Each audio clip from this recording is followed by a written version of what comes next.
This is John Gilroy from the Federal Tech Podcast. This is Mike Beckley from Appian. Today we're going to talk about process automation. Hit the music, Manny.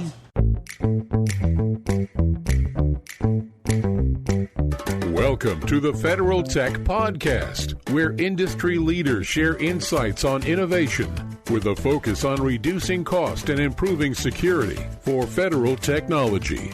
If you like the Federal Tech Podcast, please support us by giving us a rating and review on Apple Podcast. Welcome to the Federal Tech Podcast. My name is John Gilroy, and I will be your moderator. Our guest today is Michael Beckley, Chief Technology Officer and co-founder of a company called Appian, A-P-P-I-A-N. And yes, indeed, we're going to dive into process automation. But first, I would be remiss if I did not say we're recording this from Monk's Barbecue in lovely downtown Purcellville. So, Michael, what are you going to enjoy after this interview? I'm going to dive into some Monk's Barbecue. Yeah, man, it's good. And don't forget the mac and cheese. It's delicious. That's what Claude likes. Can't forget the mac and cheese. No. Okay, we got to get serious now. Process automation. I have interviewed you many times over the years. The last time I interviewed you, we were on Zoom, and you had like an old-fashioned Apple computer in the background. It was like an Apple II in your office in Vienna. What was that? Yes, I have a lot of old Apple computers, Apple IIs, IIes, old Macintoshes. Really clear inspiration for what we do in process automation and low code. That whole original vision that Steve Jobs and Wozniak had for empowering people to do extraordinary things, the whole vision of the personal computer to allow anyone to take their idea and turn it into a business. I just contrast it now because behind you now is a Christmas tree made out of empty whiskey bottles. So there's a little contrast there. So you've gone down a lot in life, Mike. You know that? I wouldn't say down at all. I would say I think this is a fantastic setting to talk tech. Yeah. Well, let's talk tech. Process automation. If you go into Google Trends and type in business process management, you see all kinds of graphs over the years. If you do another test and you put in process management, process automation, you see a similar graph. So what is the difference between process automation and business process management? Oh, great question. So process automation is really the next evolution of process management. We used to be more concerned about connecting systems and keeping track of work, whereas today we now have all kinds of incredible new technology that allows us to delegate work to robotic process automation, to bots, to AI algorithms, to handle intelligent document processing in an automatic way. And of course automated workflows, and business rules and rules engines. So now when we talk about business process automation, we are defining a new market. It's a convergence of all these different new technologies that allow people to cut costs and operate far more efficiently and really deliver much better service to customers and citizens. A month ago, Jeff Gallimore from Excel sat right there. And he talked about CI.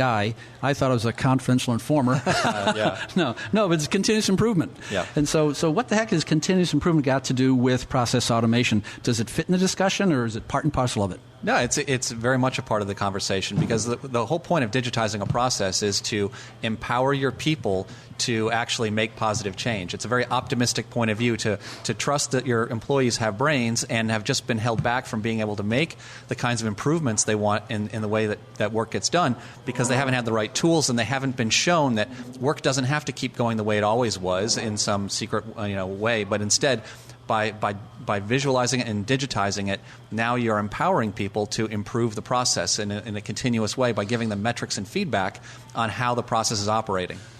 Yeah, there's so many terms involved with this whole process. There's intelligent business process management, dynamic case management, digital process automation, robotic process. There's so many different aspects of it. I wonder if it's just the same terminology, or is it the same techniques being rebranded, or so where's the differentiator between all these things? Well, every analyst, of course, needs to put their own stamp on it to brand their own twist. But what you are seeing is new technology that has transformed what can be done. It is extraordinary, what we've been able to accomplish now when you combine the power of the cloud with big data analytics and artificial intelligence and machine learning and to bring that all together in a single workflow, and provide people with that ability to constantly change how they handle cases and respond to new regulations, respond to new requirements, and do that without having to wait months for IT to make a change with a low-code approach. And now we have a question from 1848.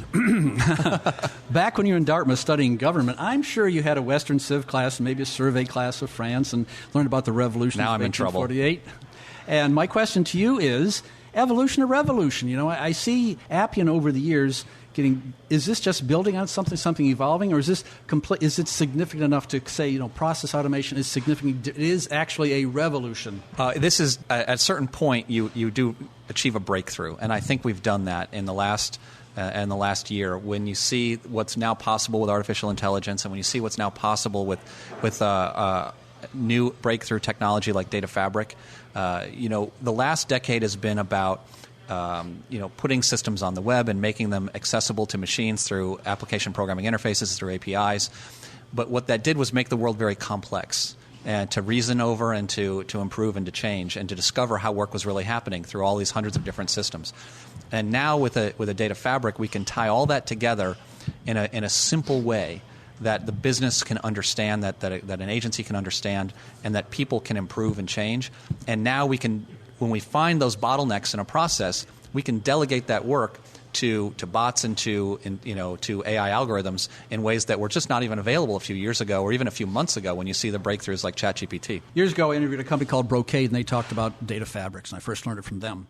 And when I was doing my research for this interview, I came upon data lakes and data warehouses, and then all of a sudden, no, we don't need no stinking lake. We're going to use a fabric with this. And so it is just a different approach to large stores of data, isn't it? Well, it's more than a different approach. It's a different technology that allows you to stop collecting all that data in one place, but instead take advantage of the systems you have, the databases you have, the APIs you have, but treat all that data as if it was local. And that's the patented technology from Appian, is allowing you to operate as if it's all one local system, and yet you're actually answering complicated questions by pulling data together from many different places. So you can have a complete picture of a case, a complete picture of an investigation, a complete picture of a business process, and even though you didn't have to first spend years trying to pull all that data together and extract it, transform it, and load it into a data lake. I was at a Starbucks this morning, and I thought about the conversation we had 5 or 6 years ago about, we work with Starbucks on all the little goodies and help manage that, and it was a transactional experience I had. And so that's what I understand the fabric allows for, more of a transactional experience than a historical experience. Speaking of revolutions of 1848, huh? Yes, okay.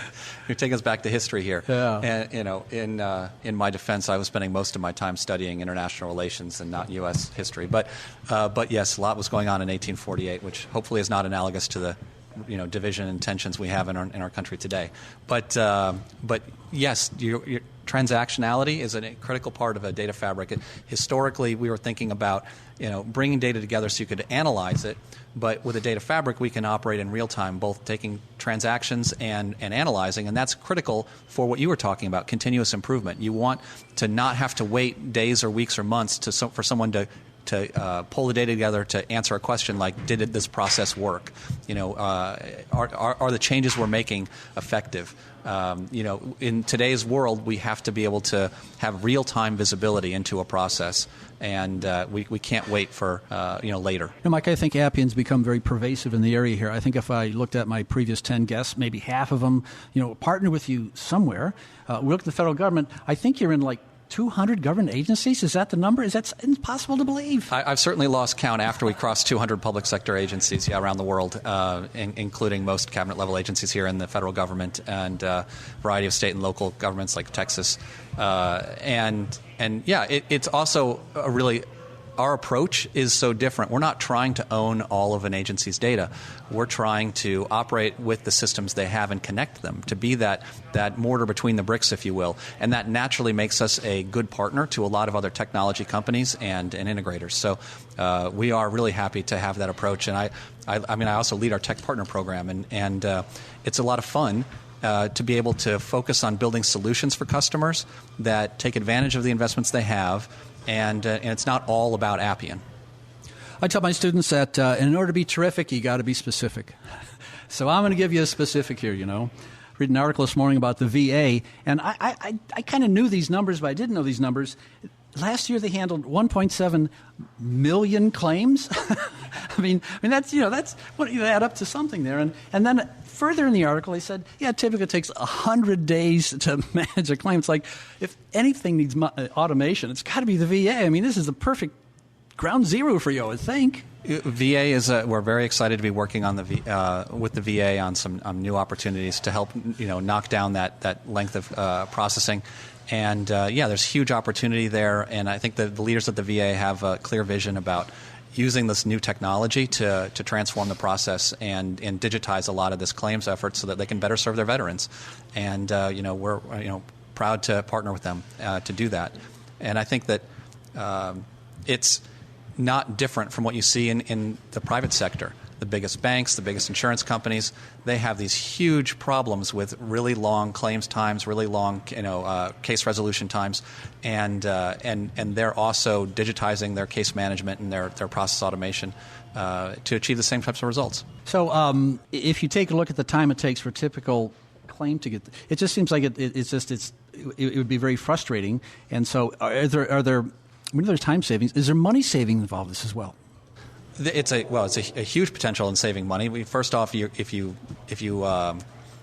can move a process into the digital realm and it doesn't take as many hours to resolve, then you can have a much better throughput. You can resolve more cases, and you can resolve each of them for a lot less in terms of cost. It's absolutely critical in that vein. It's this year more than ever, right? People are starting to recognize that money isn't infinite.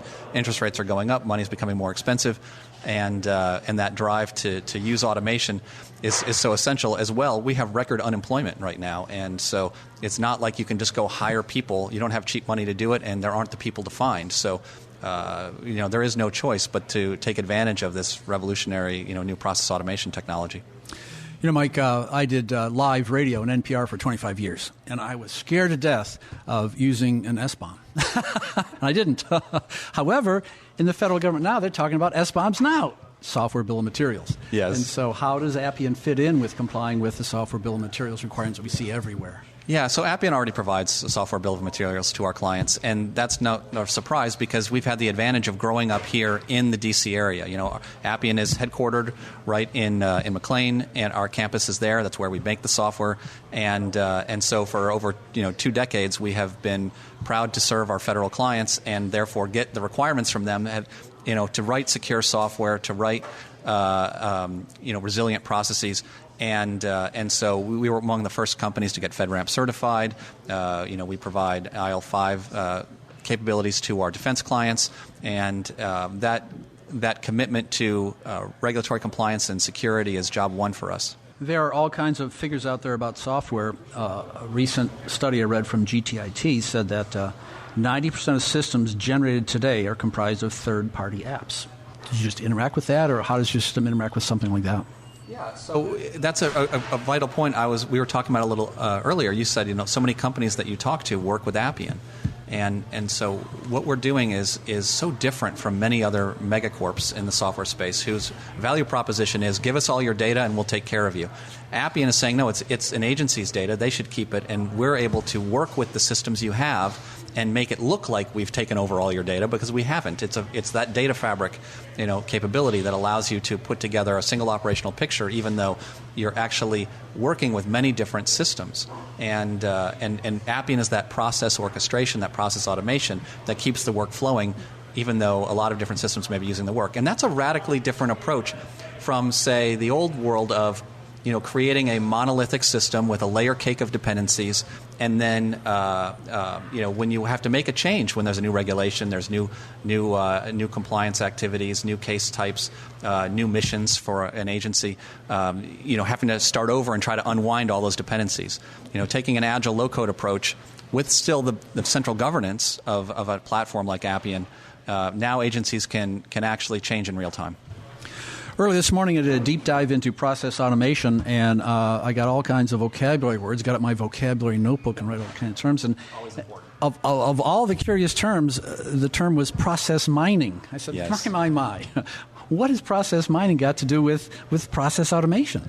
Yeah, so process mining is a new technique using machine learning and artificial intelligence to actually assemble the process and monitor it and for conformance against what you expect. So a simple way to put this is, rather than asking dozens of subject matter experts to stop what they're doing and tell you what the process is and document it, we can actually extract the activities from the logs from the systems they use. And then using machine learning, the process mining algorithms will build the actual process. And this is really fascinating because what people think the process is oftentimes a fair bit in variance from what the actual way work flows. And so you find all these places where rework is happening, where errors or exceptions are happening, or why is a process canceled, why is a case canceled and restarted, and it's allowing the organization from the top to see where are their bottlenecks, and then when you implement a modernization effort, to monitor and make sure you're getting the results you expect. So it's kind of like an event log on steroids. What it does is it looks for errors, but also looks for opportunities, which there has to be some kind of more sophisticated artificial intelligence involved there. There's the phrase that pays. Yep. Yes. So that's where it fits in, huh? It comes back to AI, yes, but it's really you nailed it there, John. Well, first time in my life I've ever done that. I love the word orchestration. When I first heard the word orchestration, I was doing an interview, and I said, "Well, wait a minute. I've gone to the Kennedy Center. That piano stays right there. That orchestration stays in one place. But with Appian, it's moving all over the place. But I guess orchestration is the best word to describe multiple processes going with an extreme degree of amount of data coming in. So I can't even believe it. Yeah. What makes us different is we don't just do the orchestration. We provide tools to automate where you see a need to play faster, play better, play more accurately. Well, I know what Disney World is, but I don't know what Appian World is. So tell me about Appian World. Appian World is one of the largest process automation events of the year. It is our annual user conference, and it's coming up May 1st through 3rd. And there is a large track devoted to our federal government clients with representatives from civilian agencies and DoD. It's a great opportunity for federal tech leaders to network with their peers and hear from them the latest developments in process automation, in workflow, and process mining, like we've been talking about, in data fabric. See how it's actually at work, and that is happening in sunny San Diego this year. Good. I listen to a podcast called Feds at the Edge. And it's not an emotional, psychological thing where they're suicidal. It's just Feds at the Edge computing. We know that. And so what about this intake of data? There's 30,000 satellites going to be launched in the next 6 years. Talk about data coming from everywhere, GeoInt, all kinds of stuff. So where do you fit in that discussion? Yeah, well, so our approach to that is really around the data fabric and that leveraging of these different systems. Rather than trying to collect all of that data in one place, we are allowing you to work with that information where it lives. And that way you don't have to migrate it all. And when you're talking about now not just terabytes of data, but petabytes of data, preposterous amounts of streaming data, it's really important to be able to leverage insights from it without having to migrate or move it.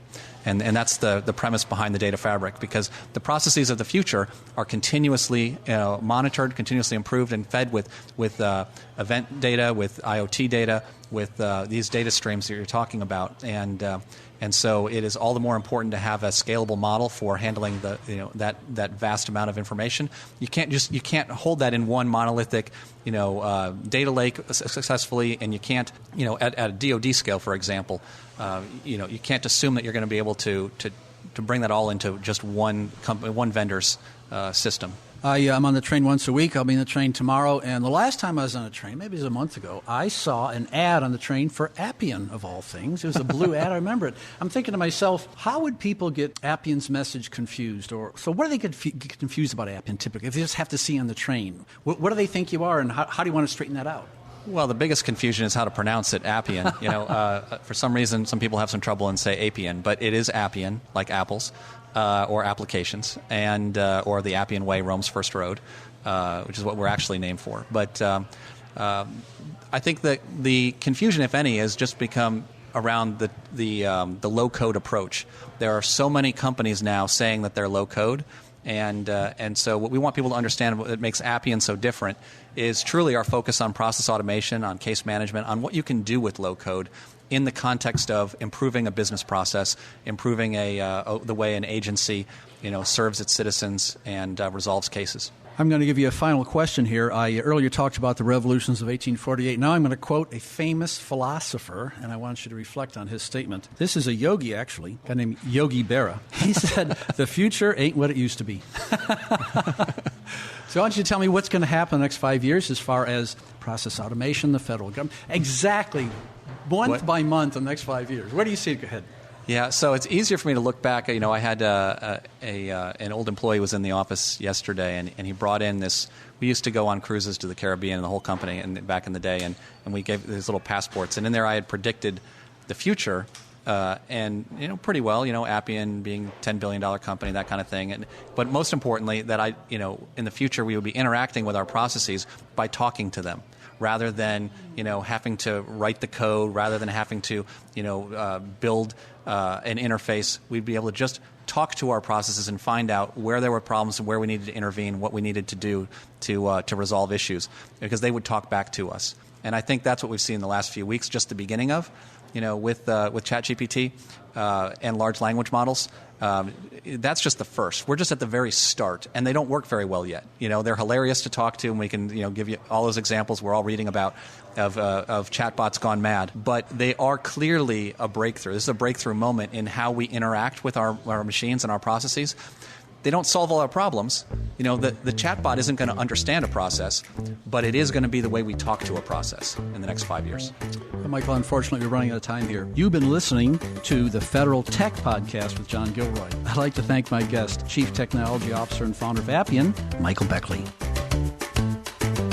Thanks for listening to the Federal Tech Podcast. If you like the Federal Tech Podcast, please support us by giving us a rating and review on Apple Podcast.